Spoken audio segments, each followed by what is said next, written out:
Hello everyone, and welcome to my next video for the City of Final Fantasy Omnia, in which we are going to be taking on the Act 3, Chapter 5, Part 1, LUFENIA Plus, Final Battle. And for this one, I am going in with a team of Kuja, Jecht, and Porom with a COD friend. So there's pretty much two approaches to this fight, right? The Jagran core, once you drop it below the 50% health marker, has absolutely absurdly, staggeringly high defenses, and if you let it take too many turns, then it will spawn some adds and then generate a red aura, which will increase its defense even more. So generally speaking, there are, in my opinion, two approaches to this fight that make sense. The first approach is to load up on all of the defense reducing abilities that you absolutely can, and all of the attack buffs that you can, and just delay it to oblivion. Don't let it get up the red aura and just smash it, right? Because the Luffy orb on it is that you need to have a stacking debuff with, I think, at least 3 levels of stacks on it. So something like Kurasame or Jack, or probably Jagran's debuff, because it's made for, you know, it's his event. And then when the enemy takes a turn, if it has that amount of debuffs on it, then the orb will shoot up. But there is another way you can do it as well. If you deal enough damage to the enemy, then at specific HP thresholds, I think it's like 79 and 49%, the orb will also increase even if it doesn't get a turn. So you can just go for pure damage per turn, and just kind of make sure it doesn't take turns so it doesn't get its red aura up, and just make sure you drop its defense. So I've got Shantoto, I've got Jack, I've got Porom with her Cry ability, which also reduces defense, and it's pretty much just go all in and reduce its defense as much as you possibly can. You know, bring out all the auras, all the battery you can, and just deal a lot of damage. The second approach is to use Setzer. Because Setzer here, of course, the boss is not immune to Freeze Joker, so you can absolutely face tank its recast ability and take absolutely no damage.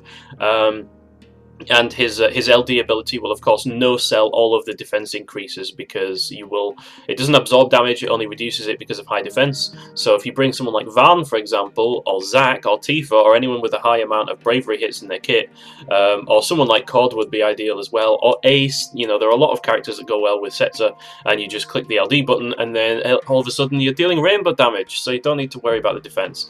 And honestly, I think the Setzer approach is probably the safer and more sensible approach. But I want to use Kuja. I have greened him because he's a favourite, and I am bringing him to this quest, so god damn it, I've got to find something that, you know, puts him to good use. So I'm going to be doing this one, and I'm kind of a little bit in two minds whether I bring Iroha here as a call ability, or whether I actually bring fucking Auron. You know what, I'm actually going to bring out Auron instead, just so that your boy Jecht is just dealing that little bit more damage. I could bring out Iroha, which would really help. It would really help Kuja's LDs, actually, if I brought along Iroha. And actually, I really don't know which is for the best, honestly. Like, do we go all in on Jecht? You know what? Fuck it. Let's bring Iroha and see what happens. So I'm just going to start this. The COD friend is going to be very, very useful for like minimizing enemy turns so that it doesn't get too many, and also for the off-turn damage. So I'm just gonna. The start is pretty much just going to be a case of setting up as much as we can, and then we just like go fucking, you know, we go balls deep on this shit. We just blow everything and hope it turns out for the best. That's pretty much my my plan at this point. I don't like the fact that this starts out with like 60k bravery, because that automatically fucks up the break order. But you know, what can you do, right? So let's just I think Jecht will fix it. I'll use a skill with Jecht. We'll fix it. So let's get some Jack on there. That's only 4 turns of debuff, which is slightly worrying. So we do need to. That's why I've picked Shiva, because of the speed boost. We need to try and minimize the amount of turns that the boss takes, at least before we set up. At least. Okay, so I'm going to get the Holy Imperil on there with Kuja.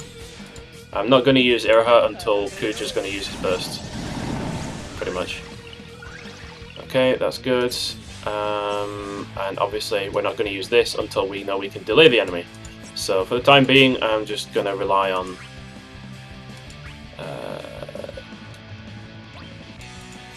let's see here.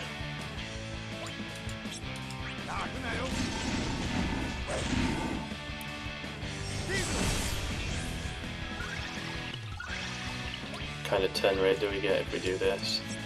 Yep, I get turn rate. if I do that. We're fine for the moment because we've got Porom on the team. And like this is really early in the fight, so the defenses haven't really started kicking it up yet. But we do absolutely need to be careful.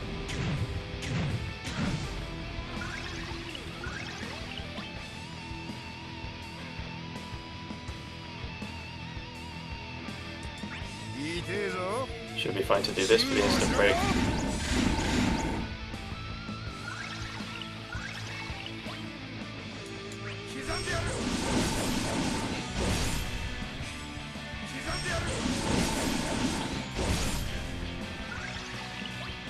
So I need to get up 2 cries with Porom for the strongest defense down. It's definitely going to be something we're going to try and do. Can I scam some turn rate here with Kuja? With Ultima, no, I cannot.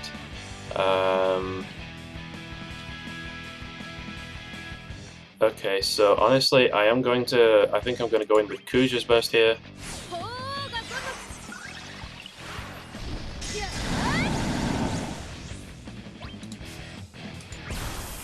Let's go in with the old Flare Star.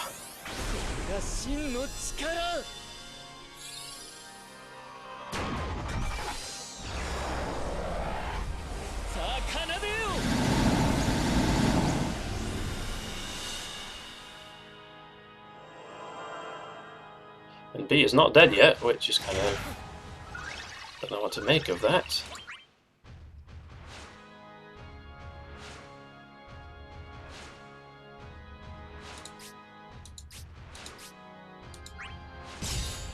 Okay.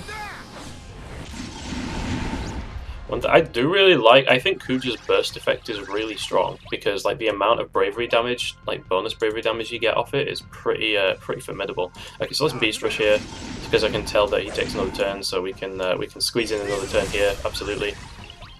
And then I can Cry Plus with Porom to get the strongest defense debuff.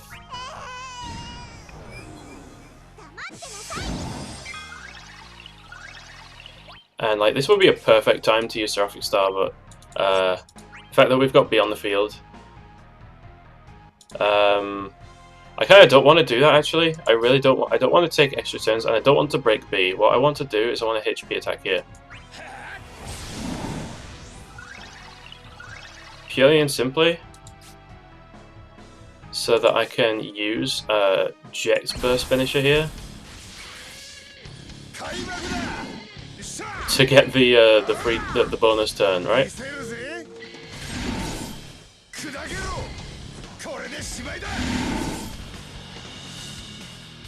And look at that, we have got maxed out bravery on Jecht over here. Actually insane.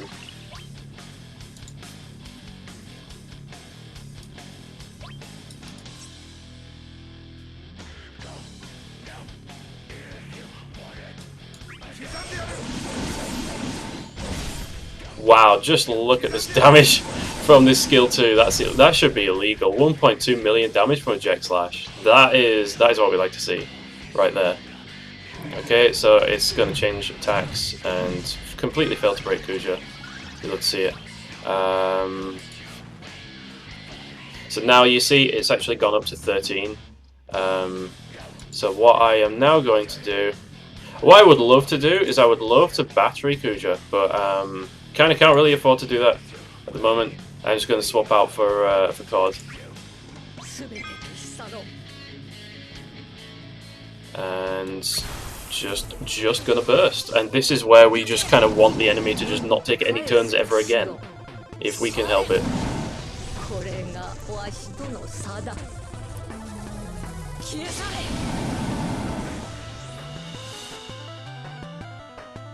I've never seen a 1.2 million damage Jecht Slash without a launch before. That is fucking impressive stuff.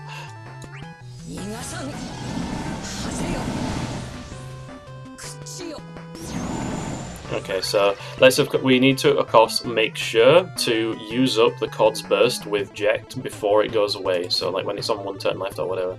So here I can absolutely use Salvation Scythe for even more defense debuff on this guy. It might not seem like we need it right now, but we absolutely will pretty friggin' soon. これがわしとの差だ。 And just gonna burst. And this is where we just kind of want the enemy to just not take any turns ever again, if we can help it. 気がされ。 Okay, so let's see. We need to, of course, make sure to use up the Cod's burst with Jecht before it goes away. So, like when it's on 1 turn left or whatever. So here I can absolutely use Salvation Scythe for even more defense debuff on this guy. It might not seem like we need it right now, but we absolutely will pretty friggin' soon. How are we doing for buffs? We're okay. We're fine. We're fine. We're all good.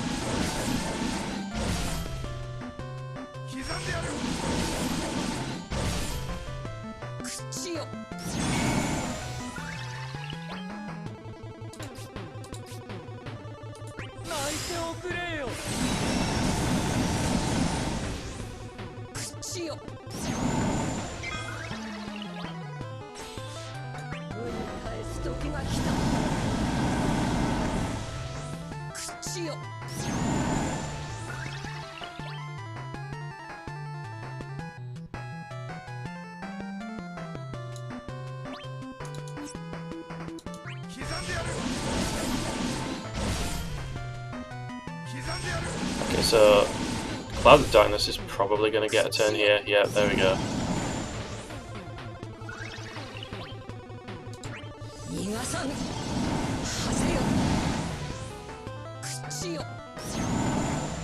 It's kind of what I figured.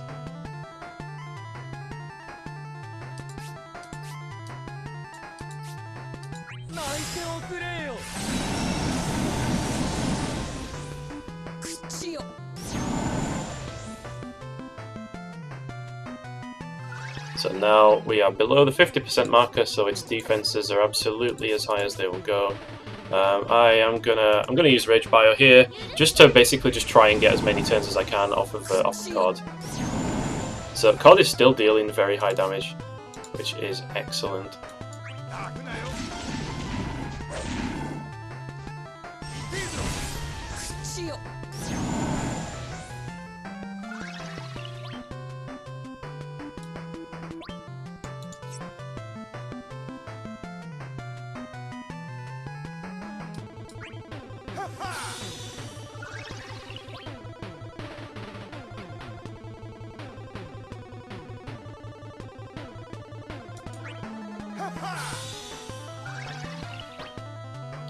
Okay,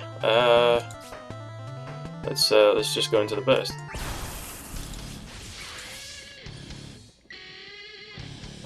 Kind of need to use EX burst though.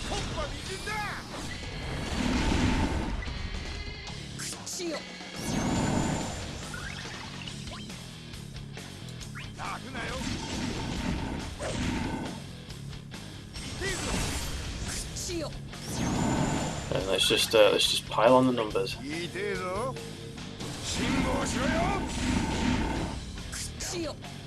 So you can see, like, even though the defenses on the thing are really high, we're still dealing quite strong damage. This would not be happening if we did not have all of these debuffs on there. And you do also have to bear in mind that, like, the burst effect from Kuja is 100% bonus for every damage. Look at this. Like, our numbers have dropped off now because Jecht's burst has gone away. So now we're dealing, like, half damage. That's just with the loss of Jecht's burst ability. So that alone should give you some indication of what we're dealing with. The levels of reduction, which is going to be completely fine. If Porom comes back in, we'll have, like, the battery to deal with the enemy, so it won't be as much of a problem as it otherwise would be. But it's definitely something, like, worth bearing in mind.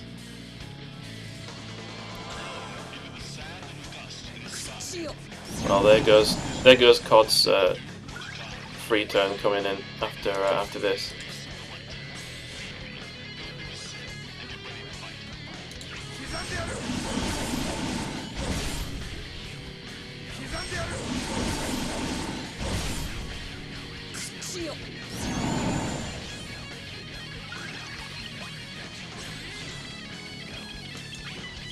I'm not going to delay it that much, because if we do that, then we're probably in for a bad time. We do need this thing to get a turn soon, so I'm just going to go into summon, and that's probably going to... yeah, there we go, see what I mean? The turn is, like, coming sooner now, because we blow all of the turn advantage during the actual summon phase.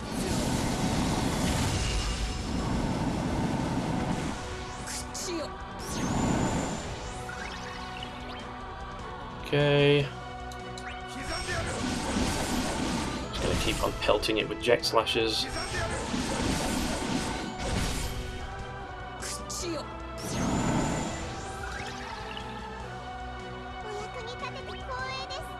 And here we are. Porom's back in. Absolutely going to battery Kuja. So we can do this.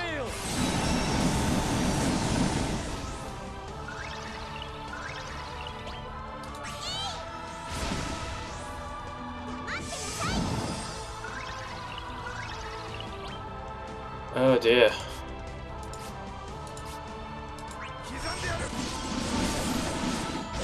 I might have put us in an unwinnable position here. It depends. Oh no, Jecht didn't get the free turn, which is actually good.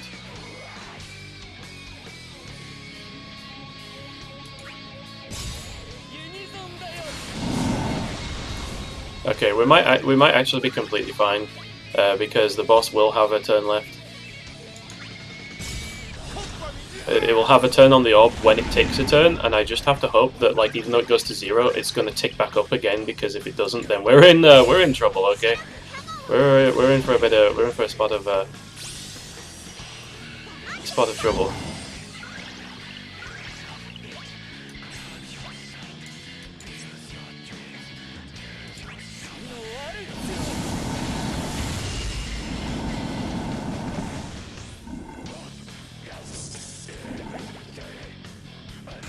Okay, good. It does go up to like 7. Okay, fine. We're fine. We're okay. We're probably gonna be fine. I mean, I say that, but we've got to kill it before we're not fine.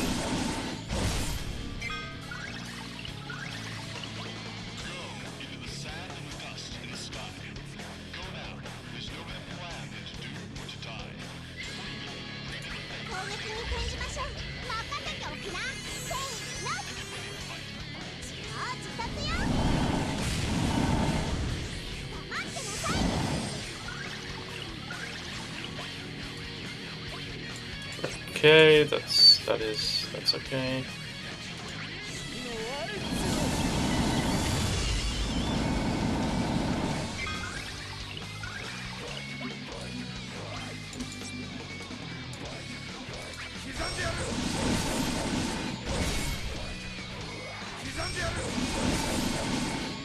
What a bizarre and scary position to be in.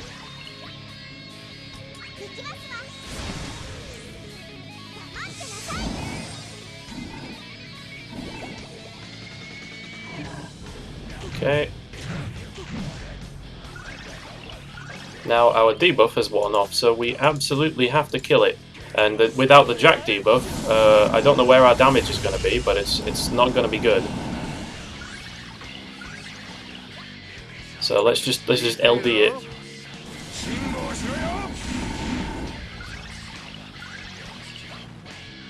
Come on, Kuja. We need all of the juice you can muster right now. And then with Porom, okay, we're probably going to kill it before it takes a turn. We're probably going to be fine here. But I was a little bit worried there for a bit.